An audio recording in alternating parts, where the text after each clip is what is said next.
প্রশ্ন জ্ঞানের চাবি, প্রশ্ন জ্ঞানের চাবি, প্রশ্ন জ্ঞানের চাবি। আলহামদুলিল্লাহি রাব্বিল আলামিন ওয়াসসালাতু ওয়াসসালামু আলা সাইয়্যিদিল মুরসালিন আম্মা বা'দ ফাআউযু বিল্লাহি মিনাশ শাইতানির রাজীম বিসমিল্লাহির রহমানির রহিম। আসসালাতু ওয়াসসালামু আলাইকা ইয়া রাসূলুল্লাহ ওয়া আলা আলিকা ওয়া আসহাবিকা ইয়া হাবিবাল্লাহ। আসসালাতু ওয়াসসালামু আলাইকা ইয়া নবিয়াল্লাহ ওয়া আলা আলিকা ওয়া আসহাবিকা ইয়া নূরাল্লাহ। প্রিয় ইসলামের এবং মাদানী চ্যানেলের দর্শকবৃন্দ, আলহামদুলিল্লাহ আজ্জা ওয়া জাল আরও একবার আপনাদের নিকট উপস্থিত হয়েছে মাদানী চ্যানেল বাংলার ধারাবাহিক অনুষ্ঠান নিয়ে, যার নাম হচ্ছে প্রশ্ন জ্ঞানের চাবি। দর্শকবৃন্দ, যারা আমাদেরকে এই মুহূর্তে দেখছেন বা শুনছেন, আপনাদের সকলকে জানাই আন্তরিক শুভেচ্ছা এবং অভিনন্দন। দর্শকবৃন্দ, আপনারা অবগত আছেন এই অনুষ্ঠানে আমরা চেষ্টা করি আপনাদেরকে কিছু প্রশ্নের উত্তর দেওয়া, অর্থাৎ কিছু মাসআলা মাসাইল আপনাদের থেকে প্রশ্ন হিসেবে আসে, সেগুলো আমরা মুফতি সাহেব থেকে উত্তর নিয়ে আপনাদেরকে জানানোর চেষ্টা করি। বাস্তবিকই যদি আমরা খেয়াল করি, এই অনুষ্ঠানটি প্রশ্ন জ্ঞানের চাবি আমাদের জন্য খুবই উপকারী একটি অনুষ্ঠান, খুবই সময় উপযোগী একটি আমাদের জন্য নিয়ামত বলতে পারি, আমাদের জন্য একটা খুব ভালো একটা বিষয় যে আমরা আমাদের যেই দৈনন্দিন মাসআলা মাসাইলগুলো রয়েছে সেগুলো আমরা জানতে পারছি এই অনুষ্ঠানের মাধ্যমে। দর্শকবৃন্দ, যাদের কল আসে বা মেসেজ আসে অথবা আপনাদের ভিডিও প্রশ্ন আসে, আমরা সেগুলোর মাধ্যমে কি করে আমাদের মুফতি সাহেব থেকে সময় নিয়ে তার থেকে আমরা উত্তর আপনাদের কাছে পৌঁছানোর চেষ্টা করে থাকি। আজকেও আমরা এর ব্যতিক্রম করব না। আপনাদের অনেকগুলো প্রশ্ন আমরা নিব অনুষ্ঠানের মধ্যে, আর আমরা আপনাদের প্রশ্নগুলো নিয়ে মুফতি সাহেব থেকে এই প্রশ্নগুলোর উত্তর নেওয়ার চেষ্টা করবো ইনশাআল্লাহ তাআলা। আসুন অনুষ্ঠানের শুরুর দিকে আমাদের প্রিয় নবী সাল্লাল্লাহু তাআলা আলাইহি ওয়াসাল্লামের উপর দুরূদে পাক পাঠ করার ফজিলত সম্বলিত একটি হাদিসে মুবারাকা শ্রবণ করি। আমার আপনার নবী রাহমাতুল আলামিন শফিউল মুজনবিন রাসূল করিম রাউফুর রহিম সাল্লাল্লাহু তাআলা আলাইহি ওয়াসাল্লাম ইরশাদ ফরমান, যে ব্যক্তি আমার উপর একবার দুরূদে পাক পাঠ করে আল্লাহ তাআলা তার উপর 10টি রহমত প্রেরণ করেন।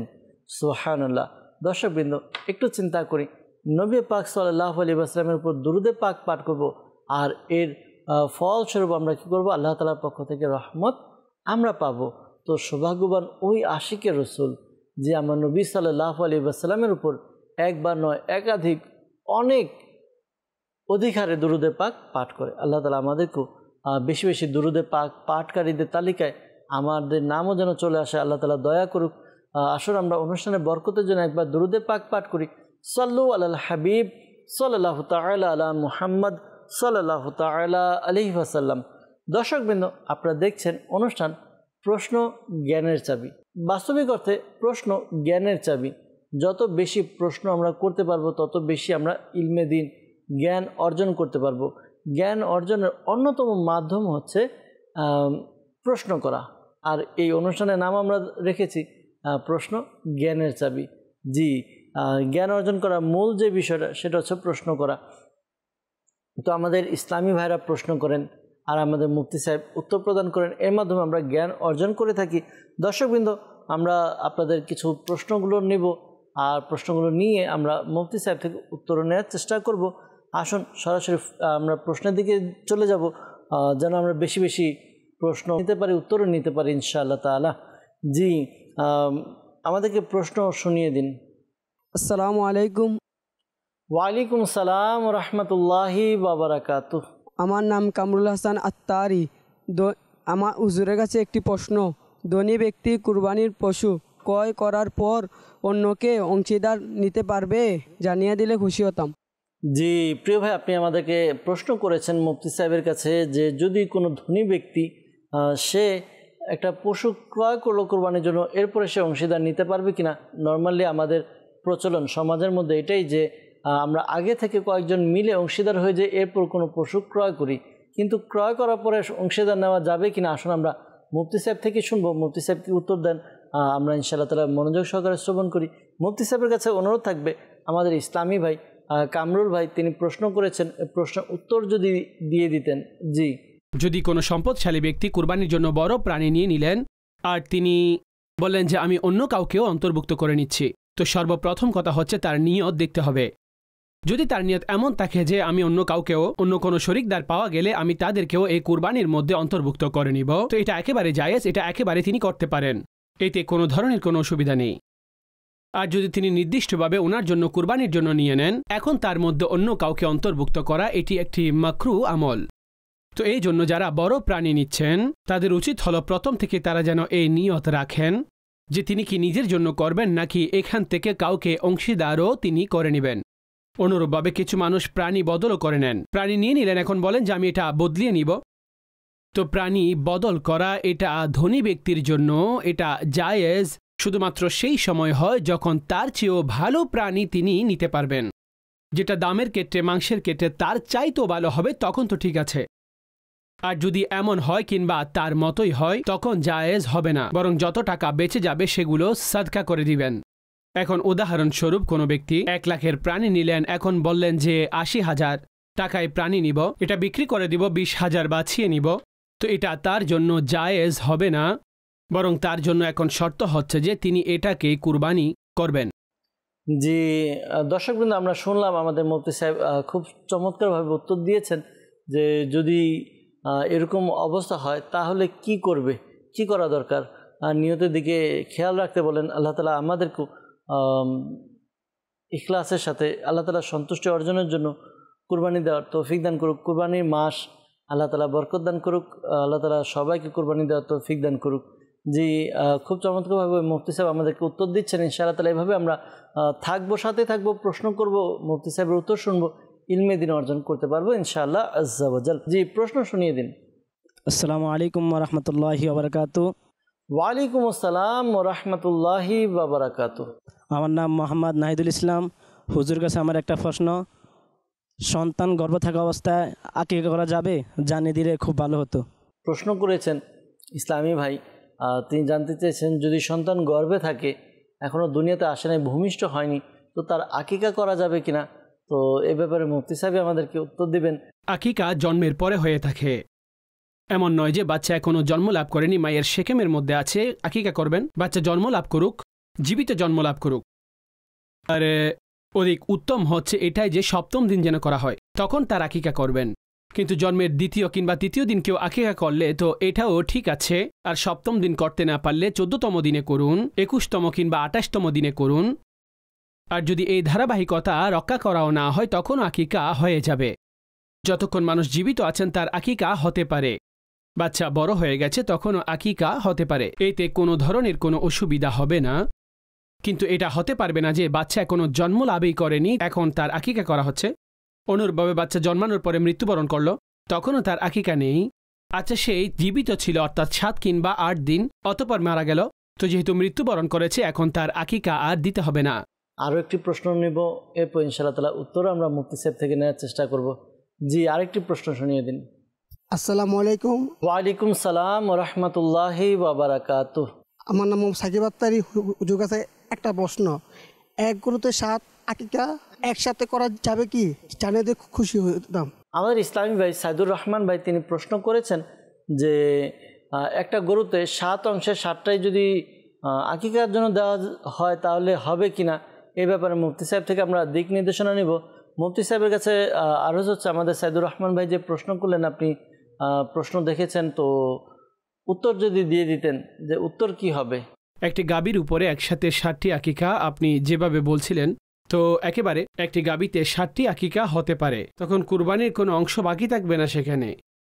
যে মশালাটি আমরা বর্ণনা করছিলাম যে কুরবানির প্রাণীর মধ্যে আকিকাও হতে পারে, তো তার উদ্দেশ্য শুধুমাত্র এটাই যে কুরবানির যেটা বড় প্রাণী সেখানে কিছু অংশ কুরবানির জন্য আর কিছু অংশ আকিকার জন্য, এভাবে আপনি রাখতে পারবেন। যেমন 7 অংশ হলে আপনি তার মধ্য থেকে 2টি অংশ আকিকার জন্য রাখলেন, 5 অংশ কুরবানির জন্য রাখলেন। এটা তো হতে পারে, এটা সম্ভব। আর যদি এমনটা হয় যে আপনি এমন চান যে এতে 7টি আকিকাও হবে আর 7টি কুরবানিও হয়ে যাক, তো এমনটা হবে না। অর্থাৎ 7 ভাগের বেশি হবে না। 8ম ভাগ গাভীর মধ্যে অন্তর্ভুক্ত হতেই পারে না। 8 অংশ অন্তর্ভুক্ত করলে কারোই কুরবানি হবে না। তো সর্বোচ্চ 7 ভাগ, সর্বোচ্চ 7টি কুরবানি আকিকাও এক ধরনের এই কুরবানি এর অংশ হিসেবে বিবেচিত হয়। কুরবানির মতো এটার আহকাম, যদিও বা হুকুমের বিবেচনায় তো এটা সুন্নতে মুস্তাহাব্বা। তো 7 ভাগ কিংবা 7টি আকিকা করতে চাইলে এটাও ঠিক আছে, কুরবানি করতে চাইলে এটাও ঠিক আছে। কিছু আকিকার কিছু কুরবানির সব মিলে যদি 7 ভাগ হয়ে যায় তো এটাও ঠিক আছে। জি জি, মাশাআল্লাহ। সাইদুর রহমান ভাই, পাশাপাশি দর্শকবৃন্দ যারা আছেন তারা আশা করি শুনে নিয়েছেন উত্তর, যে একটা গরুতে 7 অংশ 7টাই আকিকার জন্য দেওয়া যাবে কিনা। মাশাআল্লাহ, এভাবে আমরা প্রশ্ন করতে থাকবো, শিখতে থাকবো। দেখুন, একটা বিষয় একটু বলবো, এরপর ইনশাআল্লাহ তাআলা কন্টিনিউ আবার আপনাদের প্রশ্ন নিব। যে যখন আমরা প্রশ্ন করলাম তখন আমাদেরকে মুফতি সাহেব দিক নির্দেশনা প্রদান করলেন, উত্তর দিলেন, আমরা জানতে পারলাম। এখন যদি প্রশ্ন না হতো তাহলে জানা হতো না। তো আল্লাহ তাআলা আমাদেরকে উলামায়ে কিরাম থেকে, উলামায়ে আহলে সুন্নাত থেকে, যারা জ্ঞানী তাদের থেকে জানার জন্য প্রশ্ন করার তৌফিক দান করুক। আমরা বেশি বেশি প্রশ্ন করি ইনশাআল্লাহ তাআলা। আরেকটি প্রশ্ন নেব। জি, বাবার নামে কুরবানি দিলে নিজের ওয়াজিব কুরবানি আদায় হবে কি? জানিয়ে দিলে খুশি হতাম। জি মুফতি সাহেব, যদি বাবার নামে কেউ কুরবানি করে, অর্থাৎ নিজের ওয়াজিব হয়েছে এটা বাবার নামে করলো, তো এক্ষেত্রে কুরবানির ওয়াজিব যেটা এটা আদায় হবে কিনা, আপনি এ ব্যাপারে কি বলবেন? পিতার নামে কুরবানি করা এবং নিজেরও কুরবানি থাকা, অর্থাৎ কুরবানি তো প্রত্যেকের জন্য আলাদা আলাদা করতে হয়। এখন যদি আপনি আপনার পিতার পক্ষ থেকে ওনার অনুমতিতে আপনি কুরবানি করছেন, তো ওনার পক্ষ থেকে কুরবানি হবে, আপনার পক্ষ থেকে তো কুরবানি হবে না। তো এখানে পিতার পক্ষ থেকে হবে নাকি আপনার পক্ষ থেকে হবে? তো এই জন্য যার যার উপর কুরবানি ওয়াজিব করা হয়েছে, কিংবা কারো পক্ষ থেকে নফল হিসেবেও আপনি করতে চাচ্ছেন, যার পক্ষ থেকে করছেন তো ওনার কুরবানি হিসেবে সেটা বিবেচিত হবে। সেটা এমন নয় যে আপনার পিতারও সেটা কুরবানি হিসেবে বিবেচিত হবে আর আপনারও কুরবানি হিসেবে বিবেচিত হবে, এমনটা কখনোই হবে না। আরেকটি প্রশ্ন নিব, এরপর উত্তরও জানবো ইনশাআল্লাহ তাআলা। জি, প্রশ্ন শুনিয়ে দিন। আমি নিজামুদ্দিন আত্তারি। হুজুরের কাছে আমার একটি প্রশ্ন, শ্বশুর শাশুড়ি গ্রামে কোরবানি দেওয়া সত্ত্বেও ঢাকায় তাদের নামে আরেকটি কোরবানি দেওয়া যাবে কি? জানিয়ে দিলে খুশি হতো। জি, আমাদেরকে প্রশ্ন করলেন, গ্রামের বাড়িতে শ্বশুর শাশুড়ি অথবা যে কারো গ্রামের বাড়িতে তারা কুরবানি দিল, তাদের নামে আবার শহরে দেওয়া যাবে কিনা এ ব্যাপারে জানতে চেয়েছেন। মুফতি সাহেব এ ব্যাপারে আমাদেরকে দিক নির্দেশনা দিবেন যে এভাবে করা যাবে কিনা। জি, যদি কারো পক্ষ থেকে গ্রামে প্রথমে কুরবানি দিয়েছেন, এখন শহরেও তিনি কুরবানি করতে চাচ্ছেন, তো করতে পারবেন, সেটা নফল কুরবান হবে। কিন্তু বেসিক যে কুরবানি ছিল সেটা ওনার পক্ষ থেকে আদায় হয়ে গেছে, সেটা তার পক্ষ থেকে আদায় হয়েছে। এখন নিজের পক্ষ থেকে করতে চাইলে সেটা নফল কুরবানি হবে। নফল কুরবানি যে কোনো লোক আরও করতে পারেন, অর্থাৎ কুরবানি একটি হচ্ছে ওয়াজিব, আরেকটি হচ্ছে নফল। যে আপনি একটি ওয়াজিব আদায় করেছেন, বাকি সব কিছুই আপনি নফল আদায় করছেন, তো এটা করতে কোনো ধরনের কোনো অসুবিধা নেই। মাশাআল্লাহ, খুব সুন্দরভাবে আমাদেরকে উত্তর জানিয়ে দিয়েছেন। যে আমরা যেরকমটা প্রশ্ন হয়েছিল যে গ্রামে হচ্ছে শ্বশুর শাশুড়ির নামে, তো শহরে তাদের নামে আবার করা যাবে কিনা। হ্যাঁ, ওটা ওয়াজিব, যেটা যদি হয়ে থাকে ওয়াজিব আদায় হয়ে যাবে, এটা নফল হয়ে যাবে। আর কুরবানি ওয়াজিবও আছে, নফলও আছে। আমরা শুনলাম, মুফতি সাহেব আমাদেরকে জানালেন। আল্লাহ তাআলা আমাদের ইলমে, আমলে, হায়াতে কোটি কোটি বরকত দান করুক। আমরা এইভাবে ইলমে দিনে মজলিসে থাকি, ইলমে দিন শিখতে থাকি। আরেকটি প্রশ্ন নেব, উত্তরও নেব। জি, প্রশ্ন শুনিয়ে দিন। আসসালামু আলাইকুম ওয়া রাহমাতুল্লাহি ওয়া বারাকাতুহু। ওয়ালাইকুম আসসালাম ওয়া রাহমাতুল্লাহি ওয়া বারাকাতুহু। আমার নাম মোহাম্মদ আতিকুল্লাহ রেজা আত্তারি। হুজুরের কাছে আমার একটি প্রশ্ন ছিল, ইমামের জন্য সমাজ থেকে গোশত কালেকশন করে হাদিয়া দেওয়ার হুকুম কি? জানিয়ে দিলে খুশি হতাম। জি, এই বিষয়টা আমাদের সমাজে অনেক জায়গায়, বিশেষ করে গ্রামগঞ্জের মধ্যে খুব প্রচলিত। যে যখন গ্রামের লোকজন কুরবানি করছে, তো সবার বাড়ি থেকে কিছু কিছু গোশত একত্র করে এরপর ইমাম সাহেবকে হাদিয়া স্বরূপ দেওয়া হয়। তো এটা প্রচলন রয়েছে আমাদের দেশে। এখন জানি আমরা মুফতি সাহেব থেকে, যে মুফতি সাহেবের ব্যাপারে দিক নির্দেশনা দেবেন, শরীর বিধান কি আমাদেরকে জানাবেন। যে মুফতি সাহেব আমাদেরকে এই ব্যাপারে রহনুমাই করবেন। জামাত সহকারে মাংস একত্রিত করা, অতঃপর ইমাম সাহেবকে দেওয়া, এতে তো কোনো অসুবিধা নেই, দিতে পারেন। মাংস যেহেতু কুরবানির যে মাংস, সেটা তোহফা হিসেবেও আপনারা দিতে পারবেন, ফকিরদেরকেও আপনারা দিতে পারবেন, নিজেও খেতে পারবেন, আত্মীয়দেরকেও দিতে পারবেন। বরং অধিক উত্তম অবস্থা হচ্ছে এটা, একটি অংশ আপনি আপনার জন্য, একটি অংশ আত্মীয়দের জন্য, এক অংশ গরিবদের জন্য আপনি রেখে দিন। কিন্তু এটা করবেন না যে একেবারে সব কিছু নিজের কাছে রেখে দিবেন। হ্যাঁ, যদি ঘরের সদস্য বেশি হয় আর কুরবানি এতটুকু হয় যে তাহলে আপনি পরিবারের জন্য তাদের কম হয়ে যাবে, তো সব কিছু একেবারে নিজে রেখে দিতে পারেন। কিন্তু অধিক উত্তম হচ্ছে 3 অংশ করে সেগুলোকে বন্টন করে দিন। এভাবে একত্রিত করে ইমাম সাহেবকেও যদি আপনারা মাংস দিতে চান তাহলে দিতে পারবেন। কিন্তু একটা কথা মনে রাখবেন, দিনই লোককে যখন আপনারা কোনো কিছু দিবেন, সেটা চাই আলেম হোক, ইমাম হোক, এই ক্ষেত্রে তাদের মর্যাদার প্রতি লক্ষ্য রাখতে হবে। এই পদ্ধতিতে দেওয়া উচিত নয় যাতে তাদের আত্মসম্মানে আঘাত আসে, যাতে ওনাদের মান মর্যাদার মধ্যে কোনো ধরনের অসুবিধা হয়। যদি তাদের মাংস দিতে হয় তাহলে সম্মানের সাথে তাদেরকে আপনি মাংস দিতে পারবেন, এমন নয় যে তাচ্ছিল্য করে আপনি তাদেরকে মাংস দিবেন।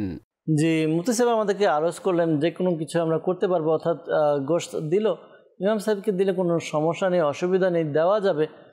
যেহেতু গোশতের বিধান আছে যে নিজেও খেতে পারবে, আত্মীয় স্বজনকে দিতে পারবে, অন্যকেও দিতে পারবে, তো দেওয়া যাবে, কোনো সমস্যা নেই। মাশাআল্লাহ, আমরা চেষ্টা করব যারা ইমাম সাহেব, মুয়াজ্জিন সাহেব বা দিনী কাজে যারা রয়েছে তাদেরকে খেয়াল রাখি, স্মরণে রাখি। আল্লাহ তাআলা আমাদেরকে তৌফিক দান করুক। অনেক সময় দেখা যায় যে অনেক ইমাম সাহেব নিজে কুরবানি করতে পারে না, তো কুরবানির দিন সে বাড়িতেও যেতে পারে না। দেখা যায় এলাকায় যেখানে তার ইমামতি করতে হয় সেখানে ওই এলাকার মধ্যে তাকে গরু জবাই করতে হয়, কোরবানি করতে হয়, তো তখন দেখা যায় এই বিষয়গুলোর কারণে তিনি বাড়ি যেতে পারেন না। তো কিছুটা হাদিয়া যদিও তাকে দেওয়া হয় তো এতে সমস্যা নেই, বরঞ্চ ভালো হবে ইনশাআল্লাহ তাআলা।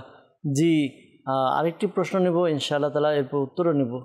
আমার নাম মোহাম্মদ শরীফুল্লাহ আত্তারি। হুজুরের কাছে আমার একটি প্রশ্ন।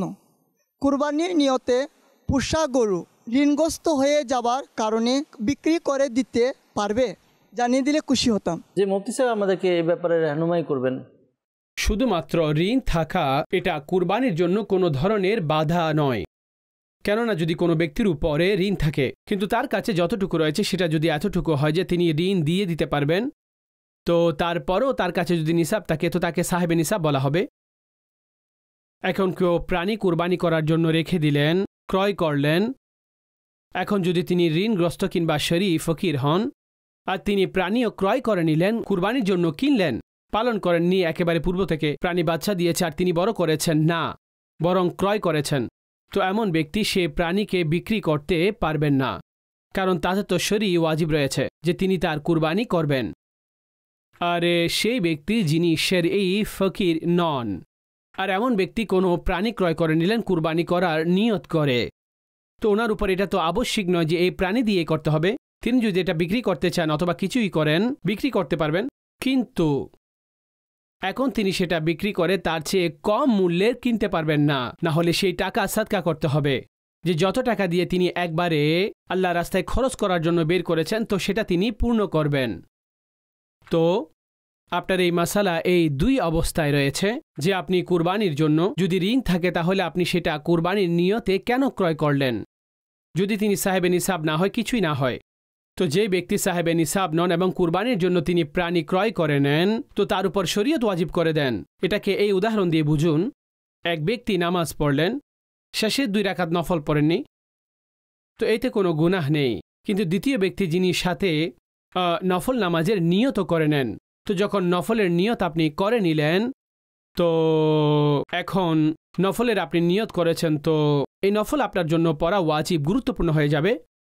তো অনুরূপভাবে এমন ব্যক্তি কুরবানির জন্য প্রাণী ক্রয় করলেন যার উপর কুরবানি ওয়াজিবই ছিল না, কিন্তু কেনার কারণে ওয়াজিব হয়ে যাবে, তো এখন ওনাকে সেটা ব্যবহার করতে হবে এবং সেই কুরবানিও করতে হবে। তো ঋণ অন্য কোনো মাধ্যমে আপনি সেটা পূর্ণ করুন। আর প্রত্যেক ঋণদার এমন নয় যে তাদের কুরবানি করতে হবে না, কেননা ঋণ থাকা এটা কুরবানির জন্য বাধা সব অবস্থায় নয়, প্রত্যেক অবস্থায় নয়, শুধুমাত্র সেই সময় বাধা হবে সেই ঋণ যখন ঋণের কারণে তার কাছে প্রয়োজনের চাইতে এমন কোনো বস্তু অধিক, প্লট না দোকান না এমন কোনো কিছু যেটা বিক্রি করেও তিনি ঋণ আদায় করতে পারবেন এমন কিছুই তার কাছে নেই, তো তখন সে ঋণ তার কুরবানি করার ক্ষেত্রে বাধা প্রদান করবে, না হয় ঋণ সাধারণভাবে এইভাবে বাধা হয় না। জি মাশাআল্লাহ, খুব সুন্দরভাবে আমরা উত্তরটি শুনলাম যে মুফতি সাহেব আমাদেরকে ওই ঋণের বিষয়টা বোঝালেন, ঋণ থাকা অবস্থায় কিভাবে কি করতে হবে, সাহেবে নিসাব হলে কি করতে হবে। মাশাআল্লাহ, আল্লাহ তাআলা আমাদেরকে বিশেষ করে মুফতি সাহেবকে দীর্ঘায়ু দান করুক, আল্লাহ তাআলা বরকত দান করুক, আল্লাহ তাআলা সালামত রাখুক মুফতি সাহেবকে। আমাদেরকে উত্তর দিচ্ছেন, আমরা ইলমেদিন অর্জন করছি, যা আমাদের দৈনন্দিন বিষয়গুলো এগুলো জানতে পারছে। দর্শক কিন্তু দেখুন, একটু চিন্তা করি, অনুষ্ঠান হচ্ছে তো এই বিষয়গুলো খুব ভালো লাগছে যে আমাদের যুগ উপযোগী এরকম সমস্যার সম্মুখীন আমরা হয়ে থাকি, তো এগুলোর উত্তর কি হবে আমরা অনেক সময় জানি না, কিন্তু এই অনুষ্ঠান প্রশ্ন জ্ঞানের চাবি আমাদেরকে সুযোগ করে দিয়েছে যে আমাদের প্রশ্নগুলো মুফতি সাহেব থেকে আমরা উত্তর নিতে পারছি আলহামদুলিল্লাহ। জি, আরেকটি প্রশ্ন নেব, উত্তরও নেব ইনশাআল্লাহ তাআলা। আসসালামু আলাইকুম ওয়া রাহমাতুল্লাহি ওয়া বারাকাতুহু। ওয়ালাইকুম আসসালাম ওয়া রাহমাতুল্লাহি ওয়া বারাকাতুহু। আমার নাম মোহাম্মদ জাহিদ আত্তারি। হুজুরের কাছে আমার একটা প্রশ্ন ছিল, কুরবানির গোশত কম বেশি করে বন্টন করলে কুরবানির হুকুম কি, জানিয়ে দিলে মেহেরবানি হতো। জি, আমার প্রিয় ভাই জানতে চেয়েছেন যে কুরবানির গোশত যেটা আছে এই গোশত কম বেশি বন্টন করার দ্বারা কোনো সমস্যা হবে কিনা। তো আসুন আমরা মুফতি সাহেব থেকে উত্তর নেই যে কুরবানির গোশত কেউ কাউকে কম দেওয়া কাউকে বেশি দেওয়া বন্টন করার ক্ষেত্রে এক্ষেত্রে শরীয়ত বিধান কি। জি মুফতি সাহেব আমাদেরকে দিক নির্দেশনা দিন। একটি হচ্ছে কুরবানি হয়ে যাওয়া, আর দ্বিতীয়ত হচ্ছে কুরবানির মাংস কিভাবে আপনি বন্টন করবেন। শরঈ ফয়সালা হচ্ছে যখন কোনো প্রাণীর মধ্যে শরিকদার থাকেন, অর্থাৎ যাতে 7 জন লোকের অংশ রয়েছেন, 7 জন লোক সেখানে অংশীদার রয়েছেন। এখন সেই মাংস কিভাবে বন্টন করবেন, তো সেই মাংস এখন বন্টন করবেন, এটাকে অবশ্যই ওজন করতে হবে। এটা হতে পারবে না আলাদা আলাদা অংশ করে রেখে দিলেন, যার যেটা ইচ্ছা সেই অংশটি নিয়ে যাবে আর এটাই পদ্ধতি, তো এমনটা হবে না, এটা জায়েজ নয় এমন করাটা। বরং সেটা ওজন করতে হবে, ওজন করে যত জনের অংশ রয়েছে তো তাদের অংশ হিসেবে এটা বন্টন করে দিন। কিছু অবস্থা ফুকাহায়ে কেরামগণ লিখেছেন যদি মাংস থাকে মাংসের সাথে আরও যা রয়েছে সেগুলো যেন মিক্স করে দেওয়া হয়, যেমন গরুর পা, কলিজা, এই সমস্ত জিনিসই গরুর সাথে মিক্স করে দেওয়া হবে, তখন অবস্থাটি আলাদা হবে। সেই ক্ষেত্রে আপনি অংশে বিভক্ত করে ভাগ করতে পারবেন। কিন্তু যেটা উত্তম পদ্ধতি যে আপনি সবার মাংস আপনি ওজন করুন, অর্থাৎ এই যে মাংস রয়েছে এগুলো আপনি পরিপূর্ণ ওজন করে তারপর দিন, যাতে কারো মধ্যে কোনো খারাপ চিন্তা না আসে এবং খারাপ ধারণা যাতে এ ব্যাপারে না আসে। আর এই মাসালার সম্পর্ক শরীয়ী দিক থেকে এমন নয় যে খারাপ ধারণা না আসলে এটা ঠিক আছে, না। বরং যদি কেউ বলে যে আমি মাফ করে দিব বা কারো পক্ষ থেকে কোনো অসুবিধা হলে, কারো একটু বাড়তি গেলেও আমরা মাফ করে দিব, তখনও হবে না। শরীয়ী দিক থেকে বন্টন এভাবে করতে হবে যে এটা অবশ্যই ওজন করতে হবে, ওজন ব্যতীত বন্টন শুদ্ধ কোনোভাবে হবে না। জি, পরবর্তী প্রশ্ন শুনিয়ে দিন আমাদেরকে। আমার নাম মোহাম্মদ শাবান রাজা আক্তারি। হুজুরের কাছে আমার একটা প্রশ্ন ছিল, কয়েকজন মিলে টাকা তুলে এক নামে কুরবানি দিলে কুরবানি হবে, জানিয়ে দিলে খুশি হতাম। জি, আমাদেরকে শাবান ভাই তিনি প্রশ্ন করেছেন যে যদি অনেকজন মিলে টাকা তুলে এক নামে যদি কুরবানি দেয় তাহলে সেটা শুদ্ধ হবে কিনা। এ ব্যাপারে আমাদের শরীয়ত আমাদেরকে কি জানায় বা কি বলে আমরা মুফতি সাহেব থেকে জানবো। মুফতি সাহেব যদি আমাদেরকে এই বিষয়ে দিক নির্দেশনা প্রদান করতেন খুব উপকার হতো। এক ব্যক্তির নামে যদি বিভিন্ন মানুষের টাকা একত্রিত করে কুরবানি করা হয়, উদ্দেশ্য যদি এটা হয় যে নবী করিম সাল্লাল্লাহু আলাইহি ওয়াসাল্লামের পক্ষ থেকে আপনি কুরবানি করতে চান, তো আপনারা 2 জন শরিকদার মিলে অর্ধেক অর্ধেক টাকা একত্রিত করে হুজুর আলাইহিস সালামের পক্ষ থেকে কুরবানি করলেন, কিংবা অনেকে একত্রিত হয়ে পুরো টাকা দিয়ে নবী পাক সাল্লাল্লাহু আলাইহি ওয়াসাল্লামের পক্ষ থেকে কুরবানি দিলেন, কিংবা আউলিয়া কিরামের মধ্য থেকে কারো নামে কুরবানি দিলেন, তো এটা তো সম্ভব, এটা তো হয়ে যাবে। কিন্তু এমনটা হবে না যে কোনো নিজের ওয়াজিব আদায়ের জন্য আপনারা 2-3 জন ব্যক্তি মিলে টাকা দিয়ে আর সেই অংশ 2-3 জনের পক্ষ থেকে হচ্ছে, সে ছাগল কিংবা ছাগি 2-3 জনের পক্ষ থেকে হচ্ছে, এই ক্ষেত্রে কুরবানি আদায় হবে না। মরহুমিনদের পক্ষ থেকে করা এটার উদ্দেশ্য আরেকটি, কিন্তু নিজের পক্ষ থেকে এই কুরবানিসমূহ এভাবে করা যে ওয়াজিব আদায় হবে, এগুলোর মাসালা আলাদা। যেমন কেউ গাবি নিল 2 জন ব্যক্তি মিলে, এখন উভয়ের 3 অংশ হচ্ছে, এখন তারা চাচ্ছেন যে একটি অংশ আমরা উভয়ে মিলে নবী পাক সাল্লাল্লাহু আলাইহি ওয়াসাল্লামের পক্ষ থেকে করব। তো এখন যদি ওনারা অর্ধেক অর্ধেক অংশ মিলাই তো হতে পারে, পসিবল, এতে কোনো নিষেধাজ্ঞা নেই। আপনি সেভাবে মিলিত করলেন আর একটি অংশ হুজুর আলাইহিস সালামের পক্ষ থেকে করলেন, এটা একেবারে ঠিক আছে, জায়েজ, এটা হয়ে যাবে।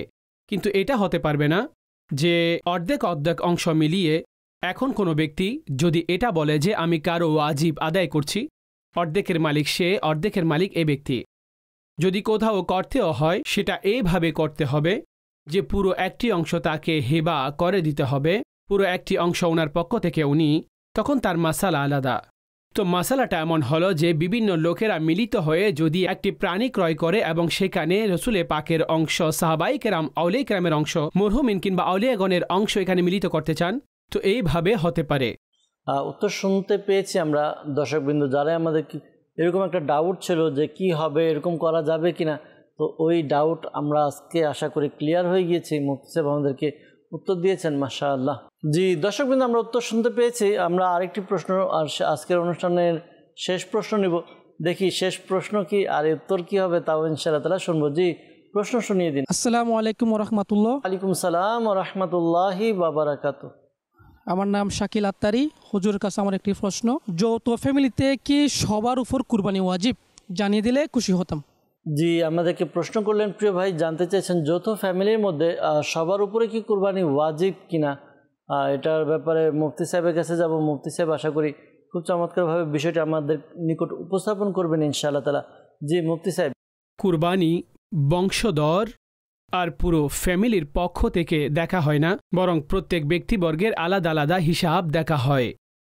অর্থাৎ প্রত্যেক এমন মুসলমান বালেগ এবং আকেল যে ব্যক্তি সাহেবে নিসাব হবেন, এখন চাই সে জয়েন্ট ফ্যামিলিতে থাকুক কিংবা আলাদা আলাদা থাকুক, যার উপর কুরবানির শর্তসমূহ পরিপূর্ণ হয়ে যাবে তার উপর কুরবানি আবশ্যিক হয়ে যাবে।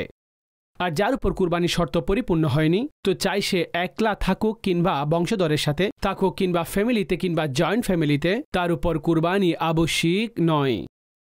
এখন 52.5 তোলা রূপার সমপরিমাণ অর্থ, কারো কাছে এতটুকু স্বর্ণরূপ মিক্সড কিংবা এই পরিমাণ টাকা কিংবা প্রয়োজনের চাইতে অধিক বস্তু, সংক্ষেপে 52.5 তোলা রূপার সমপরিমাণ মূল্য যদি এগুলোর হয়ে যায়, সেই ক্ষেত্রে সেই ব্যক্তির উপর কুরবানি আবশ্যিক হয়ে যাবে। আর এটা প্রত্যেক জনের উপরে এটা বিবেচনা করতে হবে। এটা দেখা হবে না যে সে আয় করে নাকি সে আয় করে না। তিনি মহিলা গৃহিণী এবং ওনার কাছে কোনো আমদানি নেই এবং সেভিং নেই, আর তিনি হচ্ছেন সেই যার কাছে আয় রয়েছে, যার নিসাব পূর্ণ হয়েছে, তাকে কুরবানি করতে হবে।